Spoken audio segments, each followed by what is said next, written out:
ఉగ్రవాదమైతే మీరే ఉగ్రవాదులు అవుతారు. రాచరిక పాలన పోయి తెలంగాణ దేశంలో విలీనం కావాలని పోరాటం చేసిన జాతీయవాదులు మా తెలంగాణ ప్రజలు. మమ్మల్ని బలవంతంగా ఆంధ్ర ప్రాంతంతో విలీనం చేశారని, విడిపోవాలని పోరాడారు తప్ప మా ప్రజలు ప్రాంతీయవాదులు కాదు. పక్క రాష్ట్రాల వాళ్ళు మనల్ని వెక్కిరిస్తుంటే మౌనంగా చూస్తున్న రేవంత్ రెడ్డి పెద్ద ద్రోహి అంటూ మాజీ మంత్రి సింగిరెడ్డి నిరంజన్ రెడ్డి అన్నారు. మద్రాసు ఆంధ్ర ప్రాంతం కలిసి ఉండినటువంటి ఆనాటి రాష్ట్రం మద్రాసు రాష్ట్రం. ఆ మద్రాసు రాష్ట్రం నుంచి భాష పేరు మీద మేము విడిపోతామని ప్రాంతీయ అభిమానంతో పోరాటం చేసి పొట్టి శ్రీరాములు గారి మరణానికి కూడా కారణమై ఆంధ్ర రాష్ట్రం ఏర్పడింది 1953లో. 1953లో ఏర్పడినటువంటి ఆంధ్ర రాష్ట్రపు పునాదే ప్రాంతీయవాదం. ఆ ప్రాంతీయవాదమే నిజంగా ఉగ్రవాదం అయితే మీరే ఉగ్రవాదులు తప్ప మంది కాదు. మా తెలంగాణ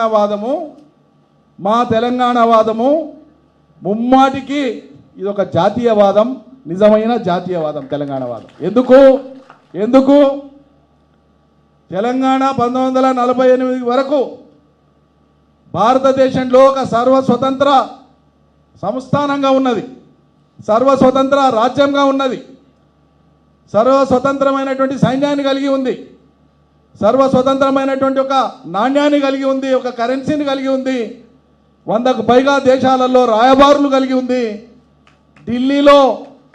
ఢిల్లీలో హైదరాబాద్ హౌస్ అనేటువంటి ఒక భవనాన్ని కలిగి ఉంది. రాచరికాన్ని రాజులు పోయాడ విడిది చేయడం కోసం తెలంగాణ ప్రజలు తమ భవితవ్యం కోసం తాము బాగుపడాలని, ఇక్కడ ఉండేటువంటి ఫ్యూడల్ వ్యవస్థ పోవాలని, వెట్టి చాకిరి పోవాలని, రైతువారి చట్టాలు రావాలని, దున్నేవాళ్ళకు భూములు కావాలని, రాచరికం పోవాలని అనేక రకాలుగా అనేక సంస్థల నాయకత్వాన పనిచేసినారు. సాయుధ పోరాటం జరిగింది.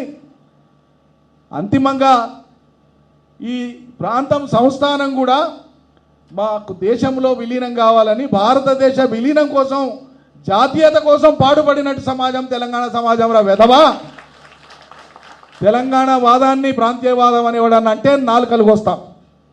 తెలంగాణ వాదం ముమ్మాటికి మా సొంత అస్తిత్వం కోసం మమ్మల్ని బలవంతంగా కలుపుకున్న కారణంగా మాకు కావాలని పోరాటం చేసినా తప్పిస్తే మాది ప్రాంతీయవాదం కాదు. ఇంకొకసారి అటువంటి అవాకులు చవాకులు పేలొద్దు. చరిత్ర మీద అవగాహనతో మాట్లాడి చరిత్ర తెలుసుకోండి. మాకు ఏ ప్రాంత ప్రజల పట్ల విద్వేషం లేదు, వ్యతిరేకత లేదు. సంబంధ బాంధవ్యాలు ఉన్నాయి, రాకపోకలున్నాయి, సాంస్కృతిక సమ్మిళితం ఉంది. అన్ని రకాల భావోద్వేగాల్లో భాగస్వాములమే. మీలాంటి కొంతమంది అవగాహన లేనటువంటి వాళ్ళు, కేవలం రాజ్యాకాంక్ష ఉన్నవాళ్ళు, కేవలం పదవులు కావాలనుకునేటువంటి వాళ్ళు ప్రజలను ఏమార్చి కొన్ని మాటలు మాట్లాడి ఈ రకంగా తెలంగాణను చిన్నబుచ్చేటువంటి విధంగా మాట్లాడితే రాబోయేటువంటి రోజులు చాలా తీవ్రంగా ఉంటాయి. ఇలా కాంగ్రెస్ సర్కారు ఏదో ప్రజలు కొన్ని కారణాల చేత అవకాశం ఇచ్చింది కదా అని ఇలా శత్రువులు మనల్ని ఎక్కిరిస్తుంటే, పరిహసిస్తుంటే, అవమానిస్తుంటే మౌనంగా చూసుకుంటున్నటువంటి రేవంత్ రెడ్డి మొదటి ద్రోహి అవుతాడు. తెలంగాణ చరిత్రలో కాంగ్రెస్ పార్టీ ద్రోహి అవుతుంది. రాసిపెట్టుకోండి. నిజంగా కాంగ్రెస్ను ప్రేమించేటువంటి వాళ్ళు మీరు మాట్లాడాలి. ఒక పొన్నం ప్రభాకర్ మాట్లాడేటట్లు మాట్లాడాలి. నిజమైనటువంటి తెలంగాణ బిడ్డల పౌరుషం అది.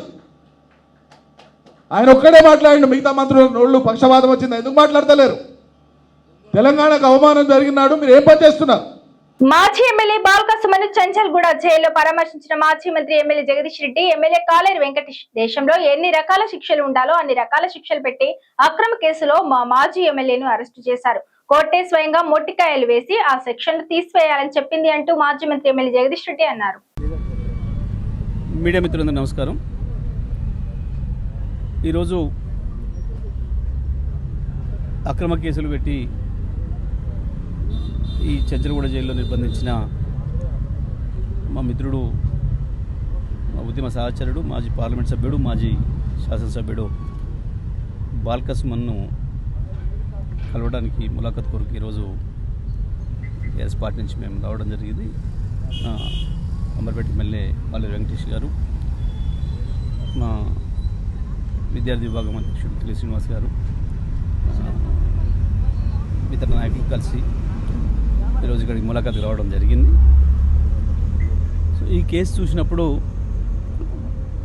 మొన్న జడ్జి గారే ఆశ్చర్యపోయారు. వాళ్ళు పెట్టిన సెక్షన్లు అవి చూసినప్పుడు అసలు బాల్కసుమన్ మాట్లాడింది ఏంది, మీరు పెట్టిన సెక్షన్లు ఏంది, ఆయుధాలు పట్టుకున్నట్టు, ఎవరినో చంపడానికి ప్రయత్నించినట్టు, దేశద్రోహానికి పాల్పడ్డట్టు, మొత్తం దేశంలో ఎన్ని రకాల శిక్షణలు ఉండాలో అన్నీ తీసుకొచ్చి పెట్టినలో కోర్టే చూసి మొట్టకాయలు వేసి వాళ్ళకి సెక్షన్లను కూడా తీసేయమని చెప్పడం జరిగింది. మరి వాళ్ళ బాల్కసుమన్ ఎక్కడో వ్యక్తిగతంగా ఏదో కూర్చొని ఎవరో నలుగురు మాట్లాడుకుంటున్న సందర్భంలో ఏదో అనడు అని చెప్పి దాన్ని ఎక్కడనో వీళ్ళు ఏదో రీసెర్చ్ చేసి ఆర్కియాలజీ నుంచి ఎక్కడో తోవి పట్టుకొచ్చినట్టు కంప్లైంట్ ఏదో ఇప్పించి, ఒక ఫాల్స్ కంప్లైంట్ ఇప్పించి ఒక ఉద్యోగస్తుని భయపెట్టించి ఇచ్చిన కంప్లైంట్లు తీసుకొచ్చిండ్రు. సో మేము దీన్ని తీవ్రంగా ఖండిస్తున్నాం. మా పార్టీ ఎప్పుడు కూడా హింసను ప్రేరేపించదు. కేసీఆర్ గారు వాటిని ఎప్పుడు కూడా ఒప్పుకోరు. కానీ వాస్తవానికి మనకందరికీ కూడా తెలిసి ఇవాళ ఇప్పుడు మనం నిలబడ్డ ఈ సన్నివేశాన్ని కూడా ఏఐ ద్వారా సృష్టిస్తున్నారు, ఇటువంటి వాటిని కూడా. మరి అది ఎట్లా వచ్చింది, ఏమొచ్చింది, ఎవడు సృష్టించిండు, ఇదంతా కూడా బీఆర్ఎస్ పార్టీని అణిచివేయడానికి, బీఆర్ఎస్ పార్టీ నాయకుల్ని భయపెట్టేయడానికి, భయభ్రాంతులు చేయడానికి ఈ ప్రభుత్వం చేస్తున్న దుర్మార్గమైన కుట్ర తప్ప ఇంకొకటి కాదు. ఒక దిక్కు ప్రజలకు ఇచ్చిన హామీల్ని నెరవేర్చలేక, ప్రభుత్వాన్ని రోజువారీ ప్రభుత్వాన్ని నడపడం చేతగాక, కేవలం డబ్బు సంచులకు ఆస్తులు సంపాదించుకోవడానికి అలవాటు పడ్డ ముఖ్యమంత్రి, మంత్రులు ఈ రకంగా పోలీసుల్ని వాడుకొని ఒకవైపు సోషల్ మీడియాలో ప్రభుత్వాన్ని ప్రశ్నించిన వాళ్ళపైన కేసులు పెట్టడం, బీఆర్ఎస్ పార్టీ నాయకులపైన కేసులు పెట్టడం, జైలుకు పంపడం ద్వారా ఏదో భయపెట్టిస్తామని చెప్పి అనుకుంటున్నారు. ఇది వీళ్ళ మూర్ఖత్వం. మేము తప్పకుండా ప్రజాస్వామిక పద్ధతుల్లోనే వీటన్నిటిని కూడా ఎదుర్కొంటాం.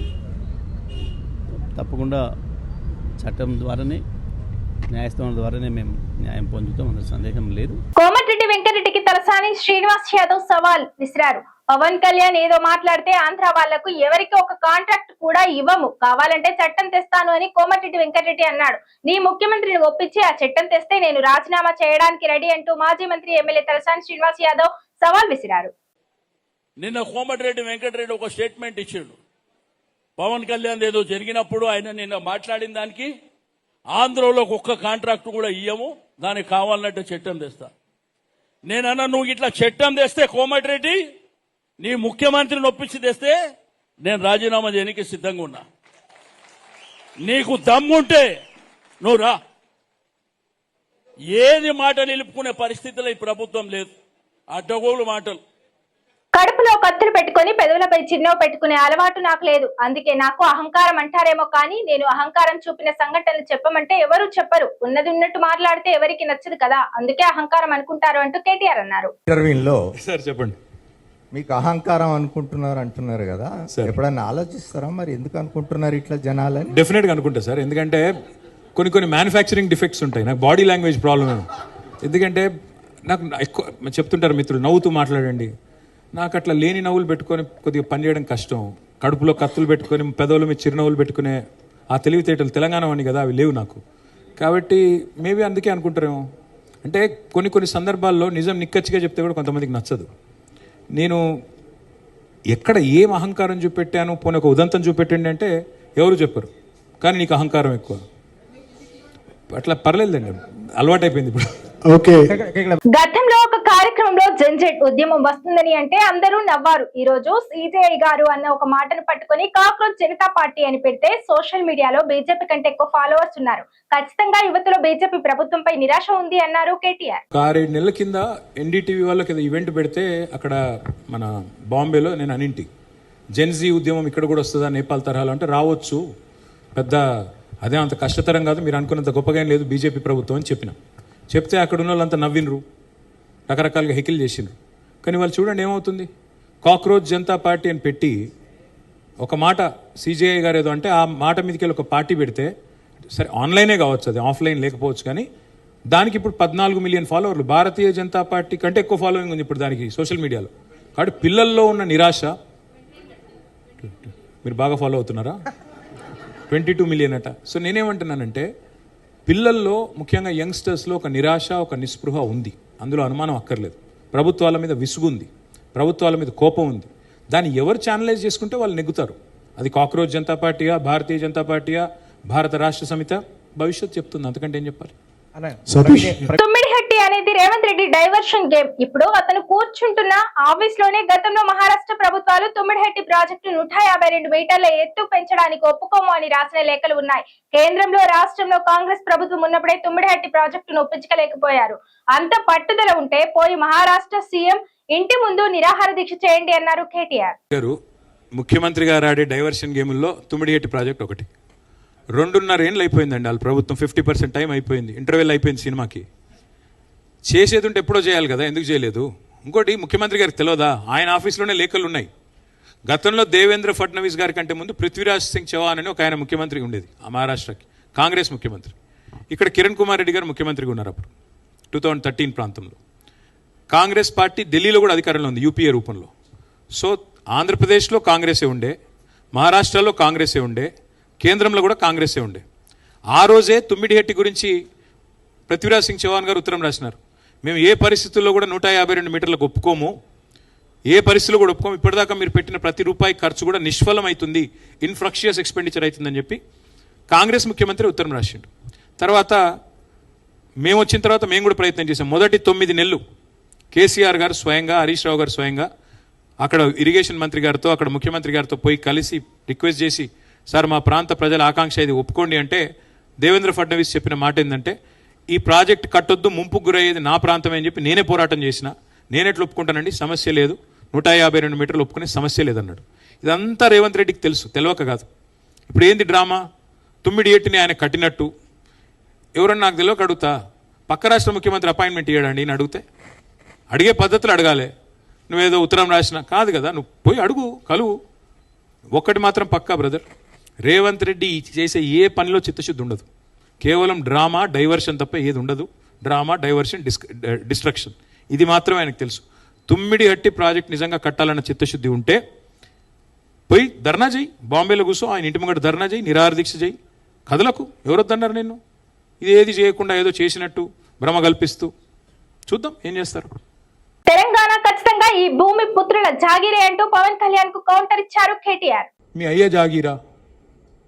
నేను ఒకటి మాత్రం పవన్ కళ్యాణ్ గారు గుర్తుపెట్టుకోవాలి, తెలంగాణ ఖచ్చితంగా తెలంగాణ భూమిపుత్రుల జాగీరు, తెలంగాణ భూమిపుత్రుల జాగీరే తెలంగాణ. ఇందులో ఎవరికి అనుమానం కూడా అక్కర్లేదు.